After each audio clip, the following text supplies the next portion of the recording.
বিধানসভায় বিরোধী শিবিরের বিধায়কদের সই জাল সংক্রান্ত মামলায় বড়সড় স্বস্তি পেলেন তৃণমূল সাংসদ অভিষেক বন্দ্যোপাধ্যায়। এই হাই প্রোফাইল মামলায় অভিষেকের অন্তর্বর্তী আইনি সুরক্ষার তথা রক্ষা কবচের মেয়াদ আরও বৃদ্ধি করল কলকাতা হাইকোর্ট।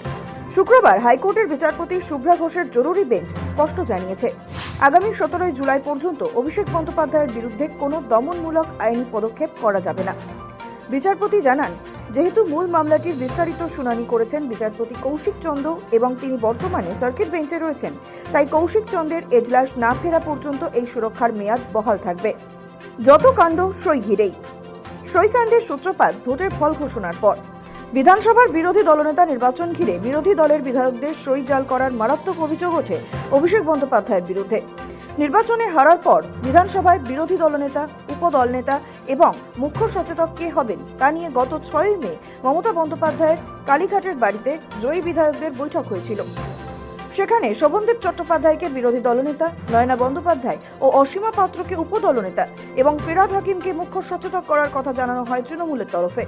ওই দিন যারা উপস্থিত ছিলেন তারা সকলে হাত তুলে শোভনদেবকে সমর্থন জানান, কিন্তু বিধানসভায় এই সংক্রান্ত যে প্রস্তাবনা জমা দিতে হয় তা দেয়নি তৃণমূল। এরপর 13 ও 14 মে বিধানসভায় তৃণমূল বিধায়কদের শপথ গ্রহণ হয়। শপথের পর নিয়ম মেনে সই করেন বিধায়করা। বিরোধী দল হিসেবে তৃণমূলের কাছ থেকে বিরোধী দলনেতার নাম নিয়ে প্রস্তাবপত্র চান বিধানসভার সচিব। তা জমা দিতে 19 মে ফের কালীঘাটের বৈঠক ডাকা হয় বিধায়কদের। ওই দিন কেউ ছিলেন না। উপস্থিত সকলের সই নেওয়া হয় দলের তরফে। মিলিয়ে দেখা হয় কজন গড় হাজির। পরে দলের প্রস্তাবিত বিরোধী দলনেতার নামে সমর্থন জানিয়ে 70 জনের সই করা একটি কাগজ জমা দেওয়া হয় বিধানসভায়। তৃণমূলের তরফে জানানো হয় ওটাই বিরোধী দলনেতার প্রস্তাবনাপত্র। আর এখানেই গড়মিল শুরু। তাৎপর্যপূর্ণভাবে এই সংক্রান্ত প্রথম চিঠি তৃণমূলের সাধারণ সম্পাদক হিসেবে বিধানসভায় পাঠিয়েছিলেন অভিষেক বন্দ্যোপাধ্যায়। সেই চিঠি ফিরিয়ে দেন বিধানসভার স্পিকার। 2 জায়গায় তৃণমূল বিধায়কদের সই না মেলায় জালিয়াতি সন্দেহ হয় সচিবের। অভিযোগ, কিছু স্বাক্ষরের সত্যতা নিয়ে বিভ্রান্তি তৈরি হয়েছে। সেই কারণে বিষয়টি খতিয়ে দেখতে রাজ্য বিধানসভার পক্ষ থেকে হেয়ার স্ট্রিট থানায় আনুষ্ঠানিক অভিযোগ দায়ের করা হয়।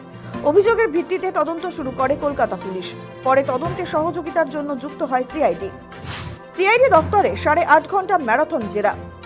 বিধানসভার এই বিতর্কিত সই জালিয়াতি মামলার তদন্তে নেমে ইতিমধ্যে কোমর বেঁধে ময়দানে নেমেছে সিআইডি। গত কয়েকদিন আগেই ভবানী ভবনে তলব করা হয়েছিল তৃণমূল বিধায়ক কুণাল ঘোষ এবং সাংসদ অভিষেক বন্দ্যোপাধ্যায়কে। গত 14 জুন বেলেঘাটার বিধায়ক কুণাল ঘোষকে প্রায় 3.5 ঘন্টা জিজ্ঞাসাবাদ করে সিআইডি। অন্যদিকে তৃণমূলের সর্বভারতীয় সাধারণ সম্পাদক অভিষেক বন্দ্যোপাধ্যায়কে সিআইডি দফতরে টানা 8.5 ঘন্টারও বেশি সময় ধরে ম্যারাথন জেরা সামলাতে হয়েছিল। মোড় ঘুরল নিজের দলেরই 2 বিধায়কের অভিযোগে। জলঘোলা শুরু হয় গত 27 মে। নাটকীয় মোড় ঘুরিয়ে তৃণমূলেরই 2 বিধায়ক ঋতব্রত বন্দ্যোপাধ্যায় ও সন্দীপন সাহা স্পিকার বিমান বন্দ্যোপাধ্যায়ের কাছে লিখিত অভিযোগ দায়ের করেন। তাদের স্পষ্ট দাবি, 6 মে কালীঘাটের বৈঠকে ওই ধরনের কোনো প্রস্তাব বা সিদ্ধান্ত গৃহীতই হয়নি। বিধায়কদের অভিযোগ, অন্য কোনো সময়ে সাধারণ কারণে তাদের থেকে স্বাক্ষর নেওয়া হয়েছিল, কিন্তু জালিয়াতি করে সেই সই 6 মের বৈঠকের নথি হিসেবে সাজিয়ে বিধানসভায় জমা দেওয়া হয়েছে। নথিতে থাকা একাধিক বিধায়কের স্বাক্ষর অত্যন্ত সন্দেহজনক বলেও অভিযোগ তোলেন তারা। এই চরম রাজনৈতিক ও আইনি টানাপোড়েনের মাঝে সিআইডির সম্ভাব্য কড়া পদক্ষেপ এড়াতে হাইকোর্টের দ্বারস্থ হয়েছিলেন অভিষেক বন্দ্যোপাধ্যায়। আপিল আদালত 17 জুলাই পর্যন্ত রক্ষা কবচের মেয়াদ বাড়িয়ে দেওয়ায় আপাতত কিছুটা স্বস্তিতে কালীঘাট নিঃসন্দেহে। সৌভিক সান্যালের রিপোর্ট, সময় কলকাতা।